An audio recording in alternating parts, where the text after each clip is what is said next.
organizations in depth. And I think there's a sort of, they come under the penumbra of many of the professional rules, not just the rule on competence specifically. And then this was interesting to me too. Almost no one felt that their organization lacks cultural competence outright. Like maybe one person, which I think is good. But it seems like there's a lot of room for growth and improvement. And a few seem to feel like they're doing it right, which is great. And then so we wanted to delve a little bit deeper into that and find out why people feel the way they feel, either really strongly that they're in a good place or that there's a lot of work to do. And so, there are people who never thought otherwise. I don't know if that's willful blindness or, they're really in a place that's been proactive about, trainings and discussions and, investing in, like D&I resources for recruitment, and has a culture where, there is, it's embodied in the ethic. There's people of color in leadership. There's, it's not done it, everything about the organization is like, moving in the right direction. And then there's folks who think investing time and resources is helpful, which I think is true to a point. Then there's some people cringing. And there's people getting complaints.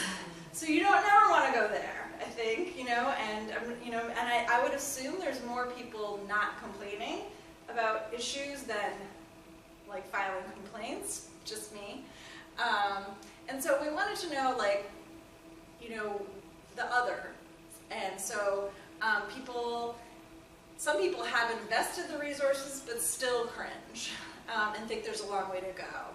But I think that concept of it being a process and a dialogue, and that no one's ever perfect at it, and we just have to be open to continuing to learn about each other and how to effectively communicate with each other.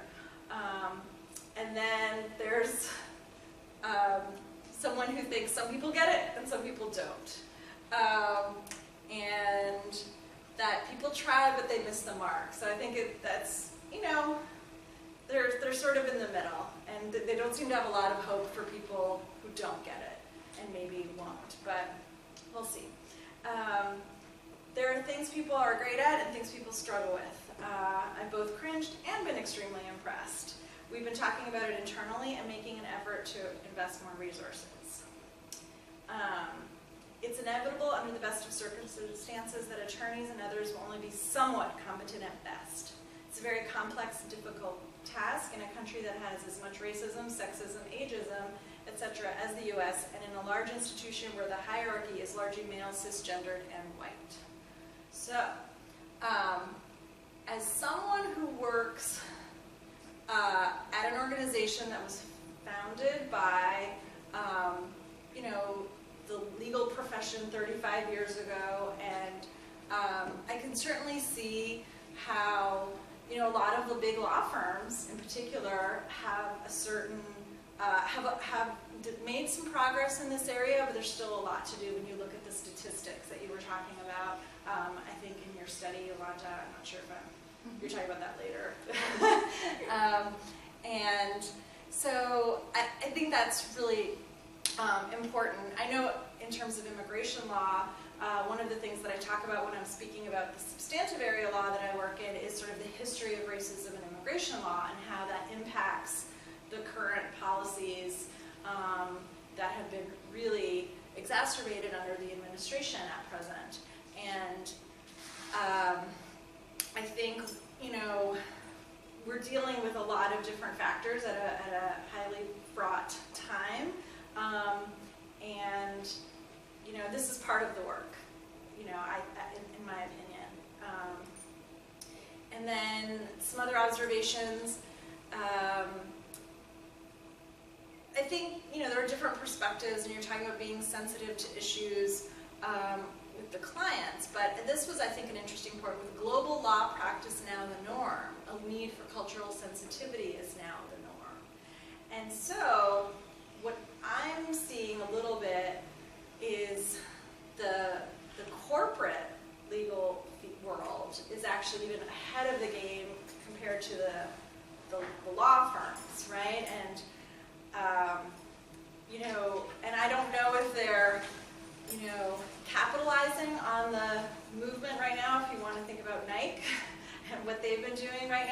of capturing the zeitgeist or, you know, definitely profiting from it, which is great.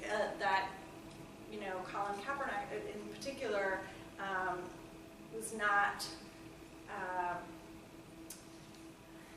what's the word I'm looking for? That there was a way that, although his stance was punished in terms of his profession, that you know, and he paid a very serious price for that. Seeing corporations embrace him, I think, was a really a lot of the young people I work with, and even myself, was like really proud to see that it didn't put him in a position where he would, you know, it ruined him financially, Yes. and that, you know, and that their sales increased, and it was just such a, you know, important moment for that. And then yes, there's a critique about, you know, what's happening there, but I think, you know, that's where we're moving, and to not be aware of that and not be part of that movement, I think is really our loss as in the legal profession.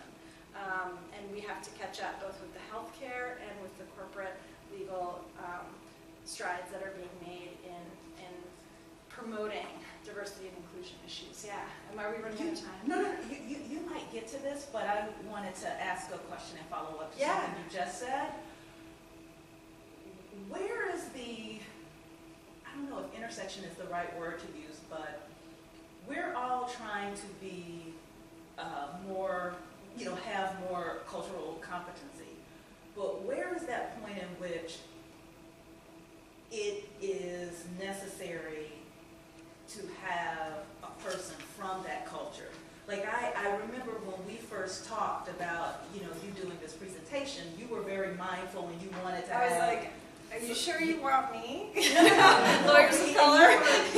And you're fantastic, but you were like, I don't like to sit on panels and there's not a person of color if we're in that community, or you know, a person who is, you know, a part of the LGBT community. Totally, yeah. So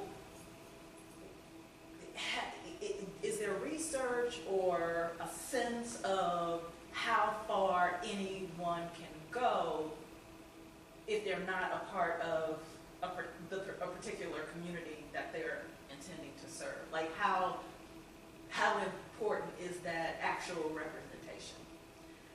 I mean, I haven't done the research. I just sort of listened to my gut, and for me, that was really important. Unfortunately, it didn't turn out that way, and I'm really disappointed. You know, and that was part of the conversation that we had. I'm like, I'm not sure I'm comfortable being the face of cultural competency today on my own.